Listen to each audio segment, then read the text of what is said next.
Assalamualaikum warahmatullahi wabarakatuh. Segala puji bagi Allah Subhanahu wa Ta'ala yang telah mengutus Rasul-Nya sebagai cahaya di tengah kegelapan. Mari kita bersama-sama bersolawat untuk Rasulullah, sosok yang penuh kasih, pengorbanan, dan cinta yang tulus untuk umatnya. Semoga dengan kisah ini hati kita semakin dipenuhi kecintaan kepada beliau, hingga kita kelak dikumpulkan bersamanya di akhirat. Bayangkan sebuah perjalanan penuh pengorbanan.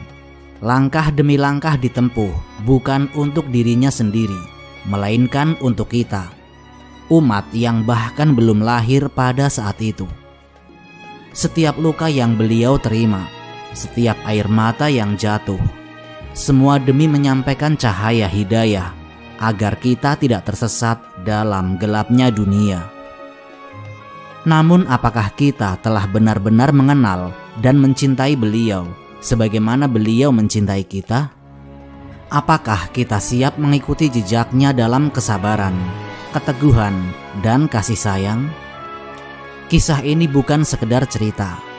Ini adalah ajakan untuk merenung, untuk mendekat, dan untuk semakin mencintai Rasulullah Shallallahu Alaihi Wasallam dengan sepenuh hati. Maka dari itu, jangan lewatkan satu momen pun, karena di setiap detiknya ada hikmah yang bisa mengubah cara kita memandang kehidupan. Namun sebelum lanjut, dukung channel ini dengan cara klik tombol subscribe dan nyalakan tombol lonceng notifikasinya, supaya channel ini bisa berkembang dan bisa memberikan manfaat bagi banyak orang. Bismillah, kita mulai ceritanya.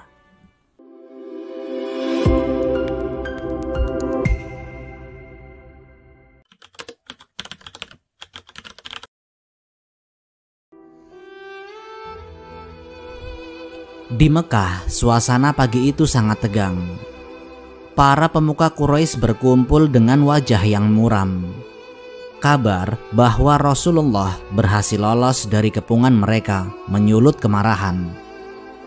Bagaimana mungkin dia bisa lolos?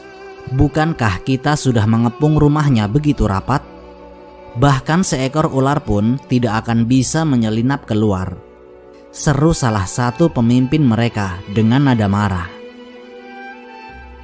Semua yang hadir terdiam, mencoba mencari jawaban. Namun tidak seorang pun mampu menjelaskan apa yang terjadi. Sudahlah, yang penting sekarang adalah menemukan Muhammad secepatnya. Seseorang berseru, "Ada usul?" Panggil pencari jejak terbaik, suruh dia melacak kemana Muhammad pergi.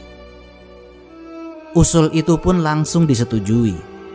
Seorang pelacak berpengalaman segera dikerahkan. Dengan cermat ia mengamati jejak yang tertinggal. Pasukan bersenjata lengkap mengikuti di belakangnya dengan penuh ketegangan. Sebagian dari mereka adalah para pemuda yang semalam ditugaskan menangkap Rasulullah. Namun setelah beberapa saat memeriksa, sang pencari jejak menghela nafas panjang dan menggelengkan kepala. Jejaknya sudah terhapus oleh orang-orang yang berlalu lalang sejak pagi. Ini gawat, gerutu salah seorang dari mereka. Apakah ada ide lain? Siapa orang terdekatnya? Kita bisa mencari tahu dari sahabatnya yang paling dekat. Orang-orang Quraisy saling pandang. Nama yang terlintas dalam benak mereka pun sama, yaitu Abu Bakar Asy-Syiddiq. Dipimpin oleh Abu Jahal, sekelompok pasukan bergerak menuju rumah Abu Bakar Asy-Syiddiq. Sesampainya di sana, Asma binti Abu Bakar yang membukakan pintu. "Di mana ayahmu?" bentak Abu Jahal tanpa basa-basi. "Dia pergi dan saya tidak tahu kemana," jawab Asma dengan tegas. "Jangan bohong, katakan yang sebenarnya." "Saya benar-benar tidak tahu. Di rumah hanya ada ibu dan adik saya." Marah karena tidak mendapat jawaban yang diinginkan, Abu Jahal lalu menampar wajah Asma keras-keras sebelum pergi.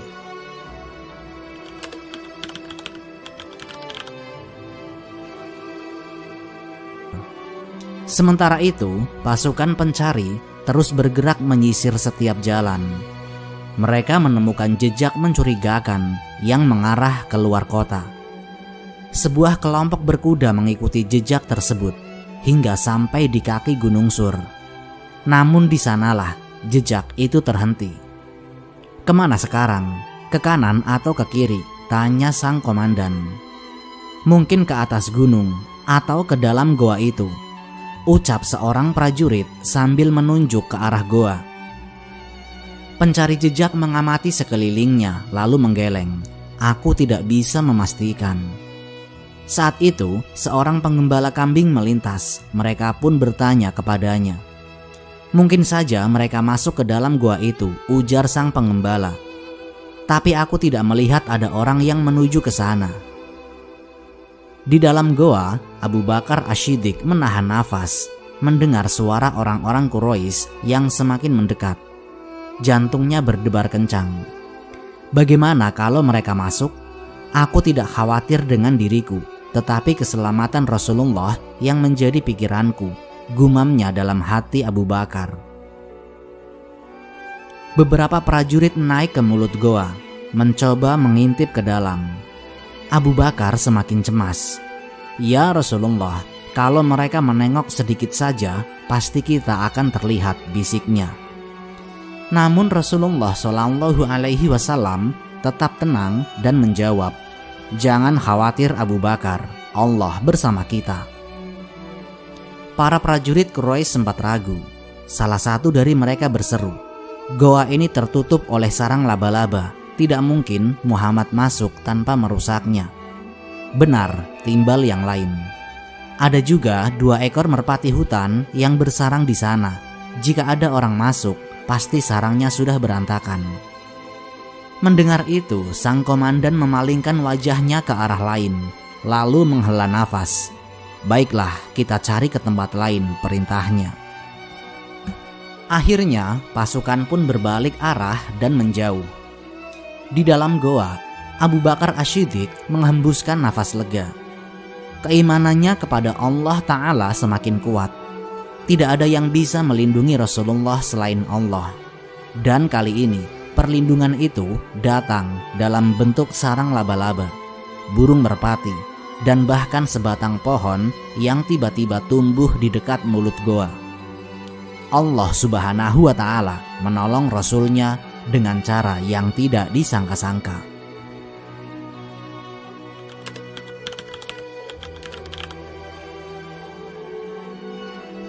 Selama 3 hari 3 malam, Rasulullah Shallallahu Alaihi Wasallam dan Abu Bakar bersembunyi di Gua Sur. Sementara itu, orang-orang Quraisy sibuk mencari mereka ke segala penjuru. Namun, berkat bantuan orang-orang kepercayaan, posisi mereka tetap aman. Abdullah bin Abu Bakar menjalankan tugasnya dengan baik. Setiap hari, ia berbaur dengan kaum Quraisy untuk mencari tahu informasi terbaru. Saat malam tiba, ia pergi ke Gua Sur dan melaporkan segala kabar yang didengarnya. Kakaknya Asma binti Abu Bakar juga membantu dengan mengantarkan makanan setiap sore. Selain itu, ada Amir bin Fuhairah, seorang penggembala yang setia. Ia selalu membawa kambingnya ke sekitar goa untuk menyediakan susu bagi Rasulullah dan Abu Bakar Ash-Shiddiq, serta menghapus jejak mereka agar tidak terlacak oleh musuh. Dan setelah 3 hari, situasi di Mekah mulai tenang. Dan saat itulah Rasulullah Shallallahu Alaihi Wasallam dan Abu Bakar Ash-Shiddiq bersiap untuk melanjutkan perjalanannya ke Madinah. Mereka ditemani oleh seorang penunjuk jalan yang bernama Abdullah bin Uraikid, yang saat itu masih belum memeluk Islam. Ketika hendak berangkat, mereka mengalami kendala kecil. Tidak ada tali untuk menggantungkan makanan dan minuman di pelana unta. Dengan sigap, Asma merobek sabuknya menjadi 2 bagian dan menggunakannya sebagai tali. Dan karena peristiwa ini, ia pun mendapat julukan perempuan yang bersabuk 2. Untuk menghindari perhatian, Rasulullah Shallallahu Alaihi Wasallam memilih jalur yang tidak biasa, yaitu jalan memutar ke tepi laut. Dengan cara ini, mereka bisa menjauhi Mekah tanpa melewati daerah yang ramai.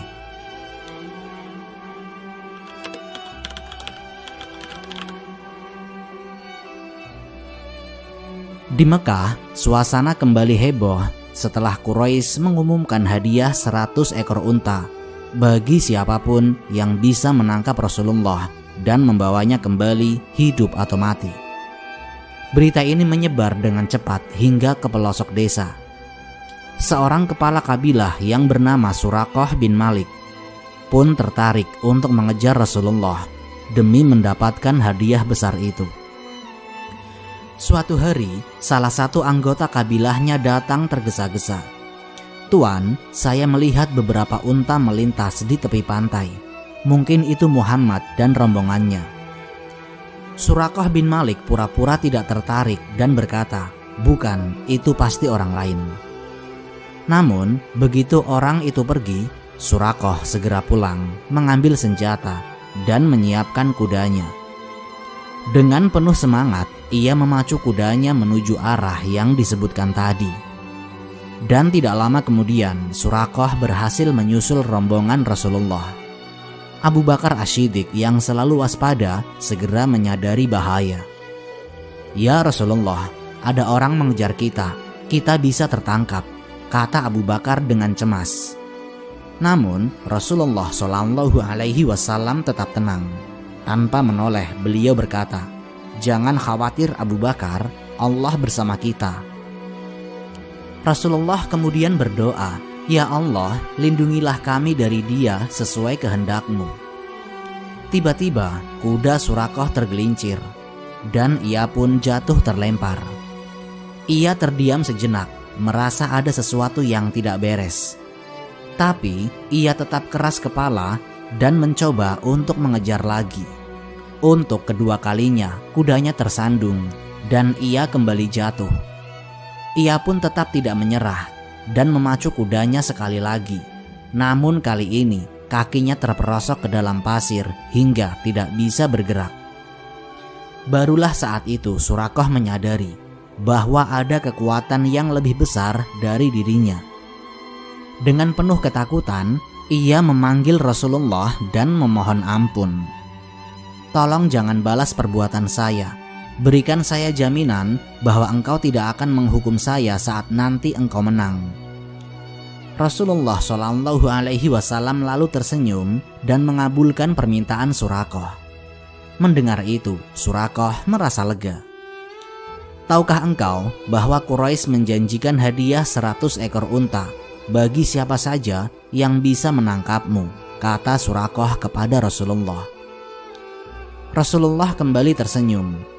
Melihat ketulusan beliau, Suraqah bahkan menawarkan bekal untuk perjalanan. Namun Rasulullah dengan halus menolaknya dan hanya berpesan agar Suraqah merahasiakan pertemuan ini. Sebelum berpisah dengan Suraqah, Rasulullah berkata, "Suraqah, suatu saat nanti engkau akan memakai gelang dan perhiasan milik raja-raja Persia." Suraqah terkejut, tapi ia tidak bisa melupakan kata-kata itu.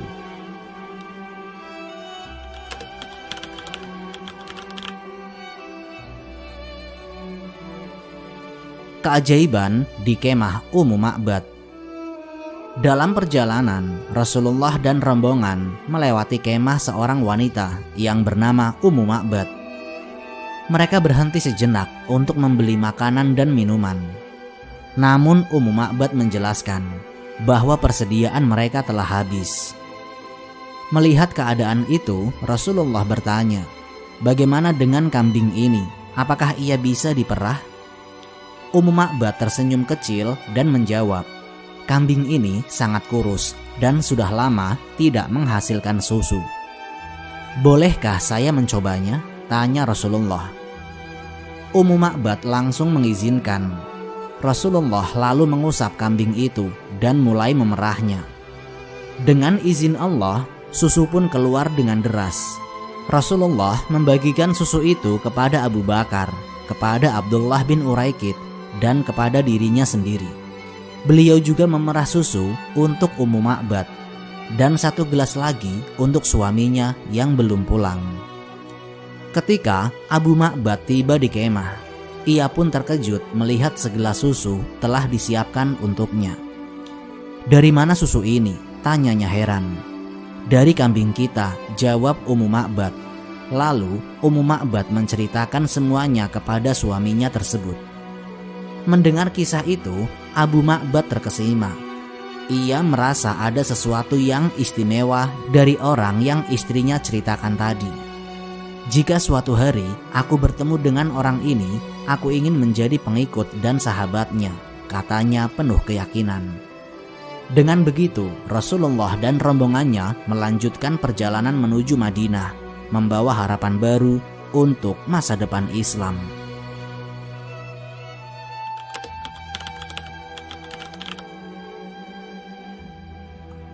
Bukan hanya Surakah bin Malik yang tergiur dengan hadiah 100 ekor unta untuk siapa saja yang berhasil menangkap Rasulullah hidup atau mati. Buraidah bin Al-Hasib Al-Islami, pemimpin kabilah Banu Sahmim, juga ikut dalam perburuan ini. Ia membawa 70 orang prajurit dan menyusuri jalan menuju Yatsrib untuk mencari Rasulullah. Dalam perjalanannya, mereka secara tidak terduga bertemu dengan rombongan Rasulullah. Tanpa ragu, Buraidah segera memberi perintah, "Kepung." Dalam hitungan detik, Rasulullah dan para sahabatnya dikepung oleh puluhan pedang, tombak, dan panah. Buraidah menegur Rasulullah. Tetapi sebelum ia sempat bertanya lebih jauh, Rasulullah SAW justru lebih dulu bertanya kepadanya, "Siapakah Anda?" "Saya Buraidah bin Al-Hasib," jawabnya. Dengan tenang, Rasulullah menoleh ke arah Abu Bakar dan berkata, "Semoga situasi ini berubah menjadi lebih baik." Kemudian beliau kembali menatap Buraidah dan bertanya lagi, "Anda berasal dari keturunan mana?" "Dari desa Aslam, keturunan Sahmin." Mendengar jawaban itu, Rasulullah kembali berkata kepada Abu Bakar, "Kita telah selamat dan keluar dari jangkauan panah mereka." Kini giliran Buraidah yang bertanya, "Siapakah engkau?" "Saya adalah Muhammad bin Abdullah bin Abdul Muthalib." Tanpa disangka, Allah membukakan hati Buraidah. Pada saat itu juga, ia mengucapkan 2 kalimat syahadat dan memeluk Islam. Melihat pemimpinnya masuk Islam, 70 orang pasukannya pun ikut bersyahadat dan memeluk agama baru tersebut. Dan tidak hanya itu, Buraidah beserta pasukannya malah berbalik mengawal rombongan Rasulullah hingga mereka keluar dari wilayahnya. Dalam situasi dikejar dan diburu, Rasulullah tetap berhasil mengajak orang-orang masuk Islam berkat ketenangan dan kekuatan imannya serta pertolongan Allah Subhanahu wa Ta'ala.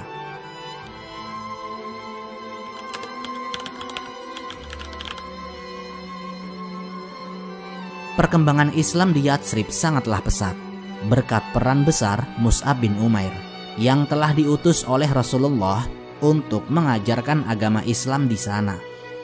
Mus'ab dikenal sebagai seorang yang cerdas dan memiliki hati yang lembut, sehingga mampu mengubah orang yang awalnya menentang menjadi sahabat. Salah satu kisah dakwah Mus'ab yang paling terkenal adalah yang terjadi di kebun Bani Zafar. Pada saat itu, ia sedang mengajarkan Islam kepada sekelompok orang. Berita ini sampai ke telinga Sa'ad bin Mu'ad, seorang pemimpin suku yang tidak senang mendengar adanya ajaran baru di wilayahnya. Ia lalu berkata kepada Usaid bin Hudair, sahabatnya yang juga seorang pemimpin kaumnya, "Usaid, pergilah dan temui orang Mekah itu. Dia telah mengajarkan agama baru kepada orang-orang kita. Ini bisa membuat mereka berani melawan kita." Mendengar perintah tersebut, Usaid segera pergi dengan membawa tombak. Setibanya di kebun Bani Zafar, ia pun langsung menegur Mus'ab dengan nada mengancam. Namun dengan tenang Mus'ab menjawab, Maukah kau duduk dulu dan mendengarkan? Jika kau tidak menyukainya, aku akan pergi dari sini." Usaid berpikir sejenak dan merasa ini adalah tawaran yang adil. "Baiklah," katanya sambil duduk dan mendengarkan penjelasan Mus'ab. Semakin lama ia mendengar, hatinya semakin tertarik. Hingga akhirnya Usaid pun mengucapkan 2 kalimat syahadat dan masuk Islam. Ia kemudian menemui Sa'ad bin Mu'adz. Sa'ad bin Mu'adz yang melihat perubahan pada sahabatnya pun marah. "Apa? Sekarang malah kau yang masuk Islam?" Ia pun bergegas menemui Mus'ab dengan membawa pedangnya. Namun kejadian yang sama terulang. Begitu ia mendengar penjelasan dari Mus'ab, hatinya terbuka dan ia pun langsung memeluk Islam. Tidak ingin membuang waktu, Sa'ad lalu mengumpulkan seluruh kaumnya, Banu Abdul Ashal, dan bertanya, "Apa pendapat kalian tentang diriku?" Mereka pun menjawab, "Engkau adalah pemimpin kami, orang yang paling dekat dengan kami, dan pendapatmu selalu bijak. Kalau begitu, ketahuilah bahwa mulai hari ini aku telah beriman kepada Allah dan Rasul-Nya," serunya dengan tegas. Tanpa ragu, seluruh kaumnya pun mengikuti jejaknya untuk memeluk Islam. Keberanian dan keteguhan hati pemuda-pemuda di Yatsrib benar-benar menjadi kejutan bagi kaum muslimin di Mekah.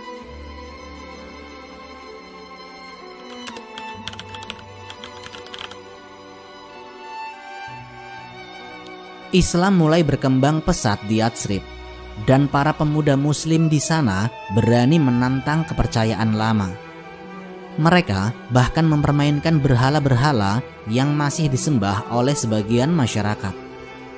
Salah satu yang terkena dampaknya adalah Amr bin Jamuh, seorang bangsawan dari Banu Salamah yang sangat setia kepada berhala kayunya, yaitu Manat. Ia memuja berhala itu dengan penuh hormat dan percaya bahwa Manat bisa melindunginya. Namun, para pemuda muslim tidak tinggal diam. Pada suatu malam, mereka diam-diam mencuri Manat dan membuangnya ke dalam lubang penuh lumpur. Keesokan paginya, Amr terkejut ketika mendapati Manat menghilang. Ia pun mencari kemana-mana hingga akhirnya menemukan berhalanya tersuruk di tempat kotor. Dengan penuh amarah, ia membersihkan dan mencucinya, lalu meletakkannya kembali di tempat semula. "Siapapun yang berani mengganggu Manat akan kutebas lehernya," ancamnya. Namun kejadian itu terus berulang setiap malam. Setiap kali Manat dibuang ke tempat yang kotor, Amr selalu menemukannya, mencucinya, dan mengembalikannya ke tempatnya semula. Hingga akhirnya karena kesal, Amr mengalungkan pedang pada berhalanya dan berkata, "Kalau kau memang benar-benar Tuhan, belalah dirimu. Aku tinggalkan pedang ini bersamamu." Keesokan harinya, Amr kembali kehilangan Manat. Kali ini, ia pun menemukannya di dalam sumur bersama bangkai seekor anjing, sementara pedangnya sudah hilang. Saat itu Amr mulai sadar, jika Manat memang Tuhan, seharusnya ia bisa membela dirinya sendiri. Beberapa pemuka masyarakat yang telah masuk Islam mendekatinya dan mengajaknya berdiskusi. Setelah mendengar penjelasan mereka, Amr akhirnya menyadari kesalahannya selama ini. Dan tanpa ragu, ia mengucapkan 2 kalimat syahadat dan menjadi seorang muslim yang taat.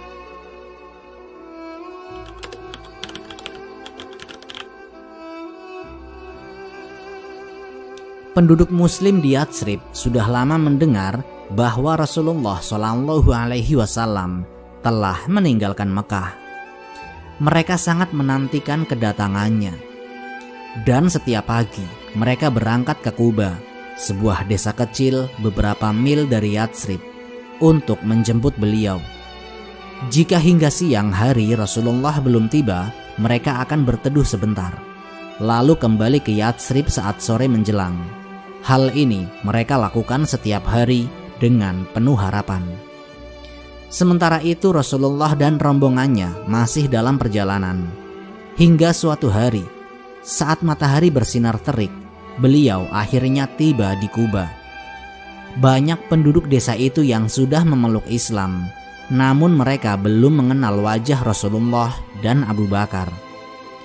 Keduanya berteduh di bawah pohon kurma, tanpa ada yang menyadari siapa mereka. Hingga seorang Yahudi yang mengenal Rasulullah melihat mereka dan berteriak, "Wahai orang-orang Arab, orang yang kalian tunggu telah datang. Rasulullah sudah di sini." Penduduk Quba segera berbondong-bondong menuju tempat beliau berteduh. Awalnya mereka menyangka Abu Bakar adalah Rasulullah dan memberikan hormat kepadanya. Namun Abu Bakar segera membuka selendangnya untuk meneduhi Rasulullah. Barulah mereka sadar siapa yang sebenarnya mereka tunggu. Rasulullah akhirnya tinggal di Quba selama beberapa hari atas permintaan penduduk setempat. Beliau menginap di rumah seorang sahabat yang bernama Kalsum bin Hadam.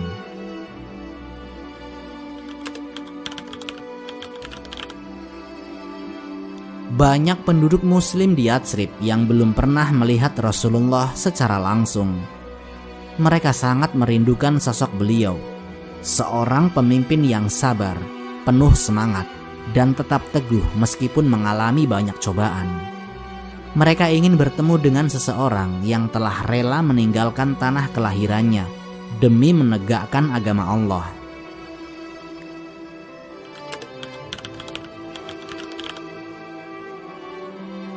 Sesuai perintah Allah, Ali bin Abu Thalib tetap tinggal di Mekah untuk mengembalikan barang-barang titipan kaum Quraisy.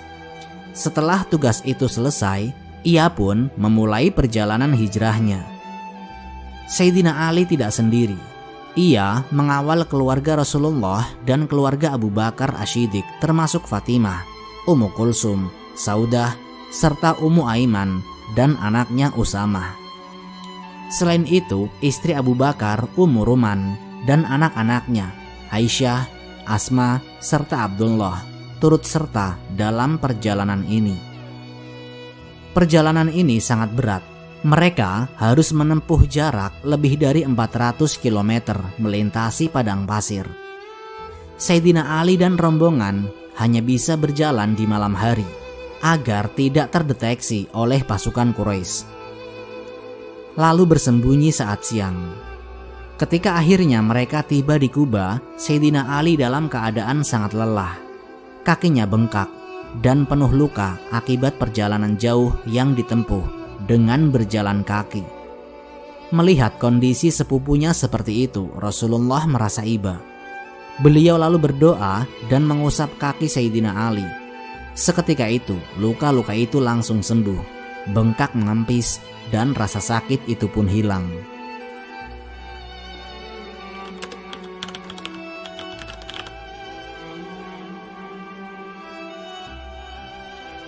Selama tinggal di Quba, Rasulullah Shallallahu Alaihi Wasallam dan para sahabat membangun sebuah masjid yang menjadi masjid pertama dalam sejarah Islam. Dalam Al-Quran, masjid ini disebut sebagai Masjid Taqwa.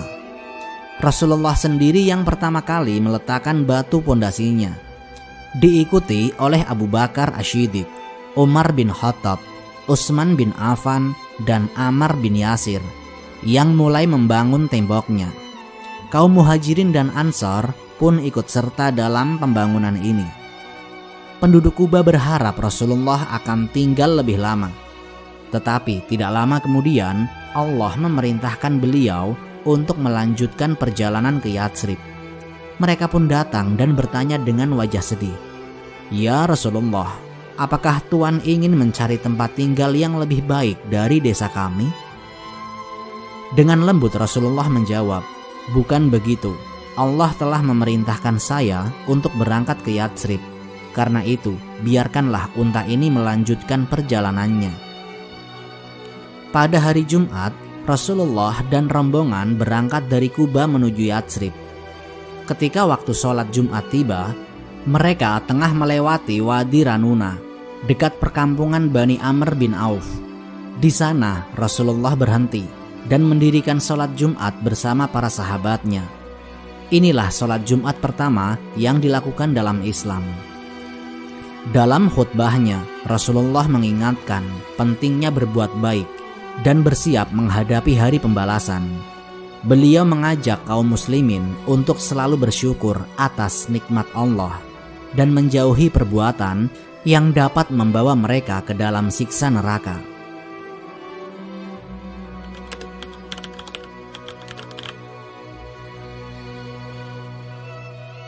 Setiap kali melewati perkampungan, banyak orang yang menawarkan tempat singgah kepada Rasulullah.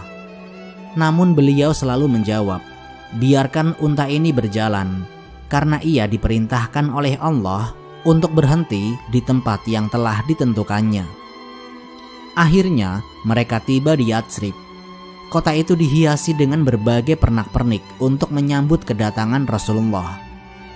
Laki-laki, perempuan, anak-anak, dan budak-budak keluar dari rumah mereka dengan penuh kegembiraan. Anak-anak berlarian di jalanan sambil berseru, Rasulullah telah datang. Para pemuda dan laki-laki dewasa menghunus pedang dan tombak mereka, siap membela Rasulullah jika ada yang mengancam keselamatannya. Para wanita menaiki atap rumah mereka, melanjutkan syair sambutan yang penuh kegembiraan. Telah datang purnama di atas kita dari perkampungan Saniyatil Wada. Wajiblah kita bersyukur atas seruan sang utusan Allah. Melihat sambutan yang begitu sangat meriah, Rasulullah bertanya, apakah kalian mencintaiku? Tentu saja ya Rasulullah, jawab mereka serempak. Dengan penuh kasih Rasulullah berkata, Allah tahu bahwa aku pun sangat mencintai kalian. Banyak yang menangis terharu mendengar perkataan itu. Sungguh ini adalah momen yang penuh kebahagiaan, sebuah peristiwa bersejarah yang tidak akan terulang lagi.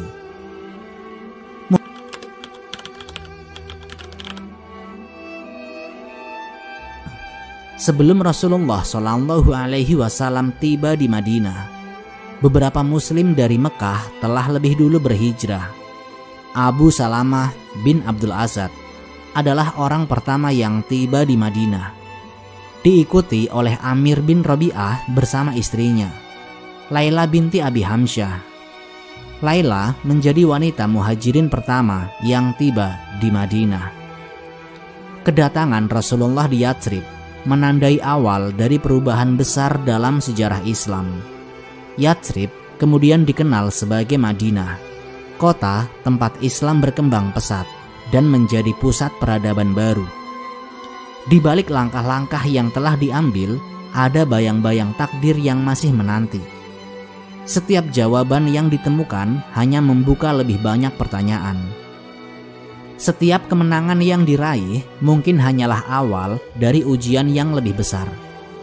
Mereka telah sampai di titik ini, tetapi jalan di depan masih penuh misteri, bahaya, dan pilihan yang bisa mengubah segalanya. Apa yang sebenarnya menanti di balik tirai rahasia yang belum tersingkap? Apakah mereka siap menghadapi kebenaran yang mungkin lebih gelap dari yang pernah mereka bayangkan? Semuanya akan terungkap di episode berikutnya. Jangan lewatkan karena perjalanan ini masih jauh dari akhir. Terima kasih telah menonton sampai akhir. Apabila ada tutur kata saya yang salah atau kisah yang kurang lengkap, mohon dibukakan pintu maaf yang sebesar-besarnya. Akhirul kalam, wassalamualaikum warahmatullahi wabarakatuh.